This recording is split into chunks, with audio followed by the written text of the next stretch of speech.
Hello friends, स्वागत है आपका अपना यूट्यूब चैनल साबिर क्लासेस में। तो प्यारे बच्चे, अभी के बताने वाले जितने भी स्टूडेंट क्लास 10वीं के हैं और क्वार्टरली एग्जामिनेशन देने जा रहे हैं जुलाई का, यानी कि कक्षा 10वीं के त्रैमासिक परीक्षा जुलाई का, साइंस के विज्ञान का यानी कि 112 सेट कोड 2 जुलाई को जो आप लोग एग्जाम देने जा रहे हैं उसी का पहले आपको ऑब्जेक्टिव बताएंगे, उसके बाद इसी वीडियो में सब्जेक्टिव, साथ में जो है ना PDF भी जो है ना डाउनलोड करने के लिए बताएंगे। 2 घंटा 30 मिनट का टाइम मिलेगा। 80 नंबर का आपका एग्जाम होगा।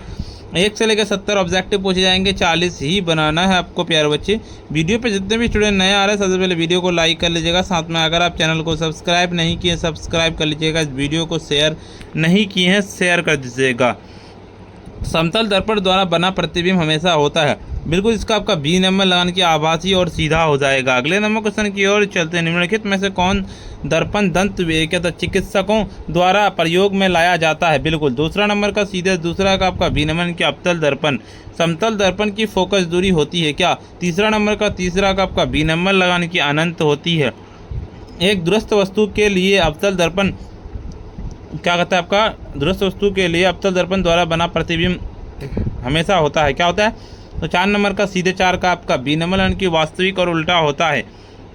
मुख्य अक्ष होती है, क्या होती है? मुख्य अक्ष। बिल्कुल इसका करेक्ट आंसर सीधे लगा लेना है 5 नंबर का, 5 का सी नंबर लगा लेना है, यानी कि आपका ए और बी दोनों हो जाएगा।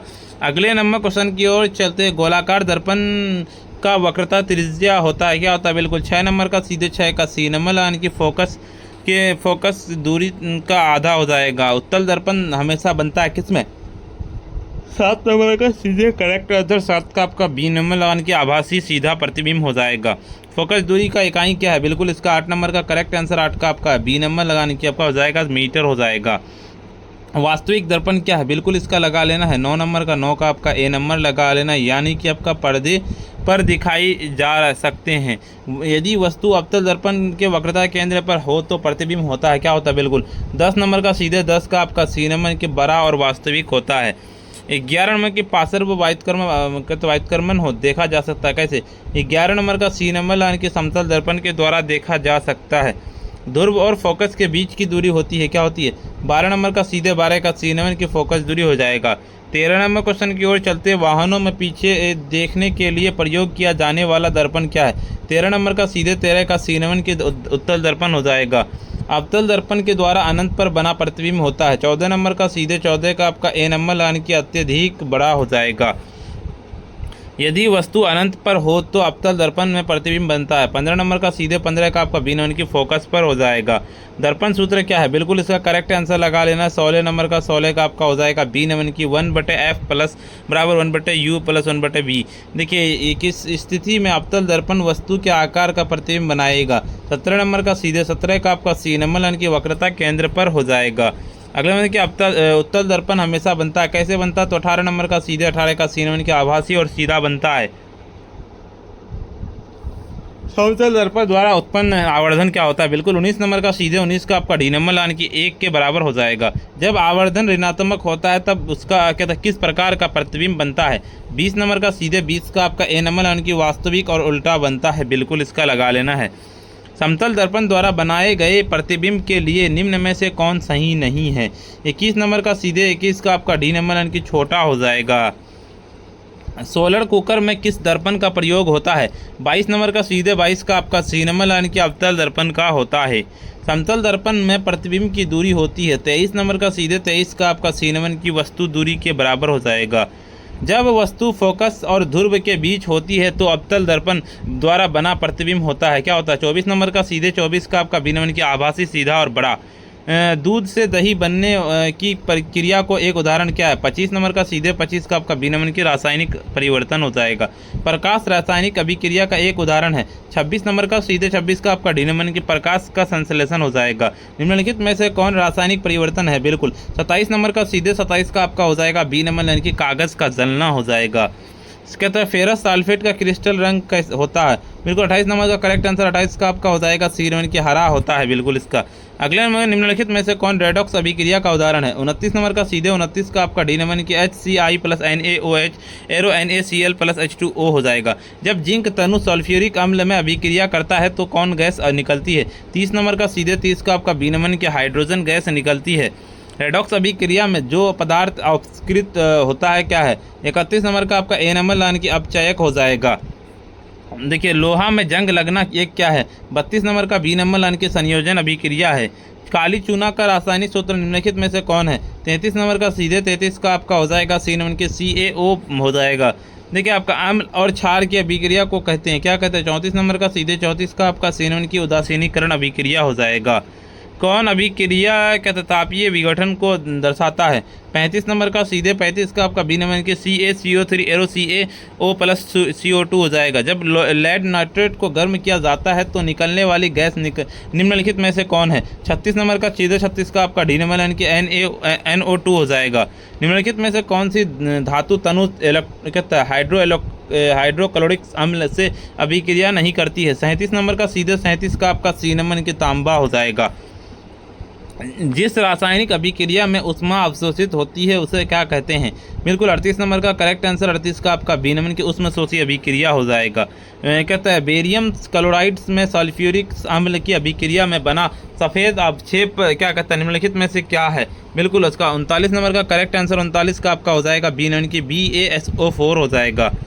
देखिए आपका बिजली की सहायता से धातु की परत चढ़ने की प्रक्रिया को कहते हैं। 40 नंबर का बीनमल यानी कि मिश्र धातु हो जाएगा।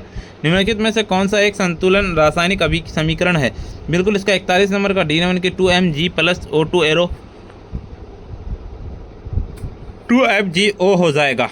देखिए अब 42 नंबर के शोषण किस प्रकार का अभिक्रिया है। बिल्कुल इसका 42 नंबर का करेक्ट आंसर 42 का नंबर हो जाएगा उसमें छेपी अभिक्रिया। 70 ऑब्जेक्टिव पूछे जाएंगे, 70 में से 40 बनाना है लेकिन आपको हम 42 बता दिए हैं। और इससे पहले आपको जो ऑब्जेक्टिव बताए थे उसमें पूरा का पूरा बताया, उसका वीडियो का लिंक डिस्क्रिप्शन मिल जाएगा। चलिए सब्जेक्टिव क्वेश्चन बताते हैं। आपका सब्जेक्टिव क्वेश्चन पढ़ते हैं उसके बाद आपको इसका है ना हम आपको आंसर बताते हैं।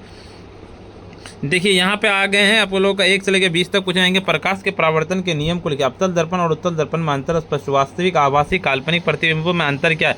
पारदर्शी पारभासी अपारदर्शी और पदार्थों का अंतर क्या है। अपसारी समांतर अभिसारी किरण पुंज से आप क्या समझते हैं। गोलीय दर्पण की वक्रता त्रिज्या से आप क्या कहता है, आप क्या तात्पर्य है, आपका क्या तात्पर्य पूछा गया है। अवतल दर्पण में परमाणविक F बराबर R/2 हो जाएगा। रासायनिक समीकरण क्या है, एक उदाहरण देकर समझाइए। दुर्भाग्य खाद्य पदार्थ क्या है। पेट्रोलियम गैस प्रमुख अवयव कौन है। देखिए रासायनिक समीकरण और अभिकारकों और उत्पादकों के बीच के चिन्ह का प्रयोग क्यों किया जाता है। बिल्कुल इसका अगले नंबर क्वेश्चन की ओर चलते हैं। आपका ऑक्सीकरण और अवकरण अभिक्रिया क्या है, उसमें छेपिए और उसमें शोषी अभिक्रिया से आप क्या समझते हैं। संयोजन अभिक्रिया क्या है। जीवों के लिए पोषण क्यों अनिवार्य है। देखिए आपका 28 में 21 28 जिनमें से 4 का जवाब देना है। कहता है किरण आरेख की सहायता से स्पष्ट करें कि उत्तल दर्पण में किसी वस्तु के प्रतिबिंब की स्थिति तथा प्राकृतिक क्या होगी। देखिए एक अवतल दर्पण की फोकस दूरी 28 सेंटीमीटर, वस्तु दर्पण के ध्रुव से क्या कहता है आपका 30 सेंटीमीटर की दूरी पर रखी गई है तो प्रतिबिंब कहाँ बनेगा। बिल्कुल इसका विस्थापन और उभय विस्थापन अभिक्रिया में अंतर से हाइड्रोजन और ऑक्सीकरण के लाभ हानि के संदर्भ में ऑक्सीकरण एवं अवकरण अभिक्रिया को समझाएं। बिल्कुल इसका देखिए 1 नंबर का प्रकाश के परावर्तन के 2 नियम है। पहला आपतित किरण परावर्तित किरण आपतन कोण बिंदु पर अभिलंब के तीनों और दूसरा आपतन कोण आपतित किरण अभिलंब के बीच का कोण हमेशा परावर्तन कोण कहता परावर्तित किरण के अभिलंब के बीच का कोण। 2 नंबर क्वेश्चन कहता है अवतल दर्पण और उत्तल दर्पण के बीच के मुख्यतः अंतर यह है कि अवतल दर्पण प्रकाश को एक बिंदु से केंद्रित करता है और अभिसारी, जबकि उत्तल दर्पण प्रकाश को फैलाता है और अवतल दर्पण वास्तविक और आभासी दोनों प्रकार के प्रतिबिंब बना सकता है। बिल्कुल 3 नंबर क्वेश्चन कहता है वास्तविक और आभासी प्रतिबिंब मुख्य रूप से अंतर यह है कि वास्तविक प्रतिबिंब में पर्दे पर प्राप्त किया जा सकता है और जबकि आभासी प्रतिबिंब पर्दे पर प्राप्त नहीं किया जा सकता है। 4 नंबर क्वेश्चन कि पारदर्शी पारभासी अपारदर्शी और पदार्थों में मुख्य अंतर क्या है। बिल्कुल 5 नंबर का था अपसारी समांतर अभिसारी किरण पुंज प्रकाश से किरणें के व्यवहार दर्शाता है और अपसारी किरण पुंज प्रकाश की किरणें को बिंदु से निकलकर फैलती है जाती है और समांतर किरण पुंज किरणों के एक दूसरे के समांतर होती है अभिसारी। बिल्कुल गोलीय दर्पण का वक्रता त्रिज्या का मतलब दर्पण किसी खोखले गोले का भाग होता है, उसे गोले की त्रिज्या कहते हैं। 8 नंबर क्वेश्चन कहता है रासायनिक समीकरण एक रासायनिक प्रतिक्रिया और प्रतीकात्मक प्रतिनिधित्व जो अभिकारकों प्रतिक्रियाओं में भाग लेने वाले पदार्थ और उत्पादकों के बाद बनने वाले पदार्थ को प्रतिकारों के सूत्र का उपयोग करके दर्शाया जाता है।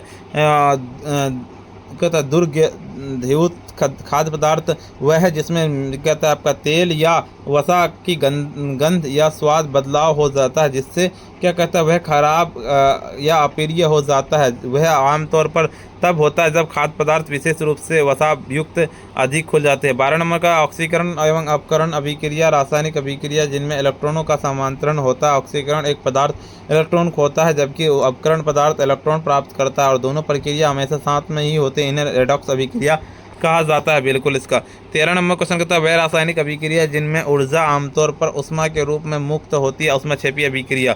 14 नंबर की संयोजन अभिक्रिया वह रासायनिक अभिक्रिया है जिसमें दो या दो से अधिक पदार्थ मिलकर एक नया पदार्थ बनाते संश्लेषण अभिक्रिया भी कहा जाता है। बिल्कुल इसका देखिए आप लोगों को पता है कि ना, इससे पहले आपको ऑब्जेक्टिव पहले बताएं, उसके बाद सब्जेक्टिव भी इससे पहले आपको बताएं, उसका दोनों का आपको ऑब्जेक्टिव सब्जेक्टिव पीडीएफ कैसे डाउनलोड कर पाइएगा वो बताते हैं। उससे पहले आपको बता वीडियो पे नया है, वीडियो को लाइक नहीं किया वीडियो को लाइक कर दीजिए, साथ में चैनल को सब्सक्राइब नहीं किया सब्सक्राइब कर लीजिएगा, इस वीडियो को शेयर नहीं किया शेयर कर दीजिएगा। चलिए पीडीएफ को डाउनलोड करने के लिए सिंपली आपको अपने फ़ोन के जो है ना गूगल या क्रोम ब्राउजर पर जाना और सिंपली आपको आकर के सर्च करना पड़ेगा। क्या जिस तरह से लिख रहा है sabirclasses.com इस तरह से लिख करके सर्च कर देना। जैसे ही सर्च किया देखिए इस तरह का इंटरफेस खुलेगा, ऊपर की ओर चलेंगे, यहाँ पे आ जाना है क्लास 10वीं वाला आपको मिल जाएगा, क्लास 10वीं क्वार्टरली एग्जाम, इस पर क्लिक करना है। जैसे इस पर क्लिक करेंगे देखिए इस तरह का इंटरफेस खुलेगा, ऊपर की ओर चलेंगे, स्क्रॉल डाउन करते हुए आपको यहाँ पे आकर के व्हाट्सअप टेलीग्राम यूट्यूब इंस्टाग्राम सारा ज्वाइन कर लेना है। ऊपर की ओर स्क्रॉल डाउन करते हुए चलेंगे, यहाँ पे आ जाना है, आपको यहाँ पे मिल जाएगा जिस भी सब्जेक्ट का डाउनलोड करिए, साइंस का डाउनलोड करना, सिंपली डाउनलोड पीडीएफ पे क्लिक करना, डाउनलोड कर लेना। पहले आज से इतना ही, फिर मिलते हैं हम नेक्स्ट वीडियो में।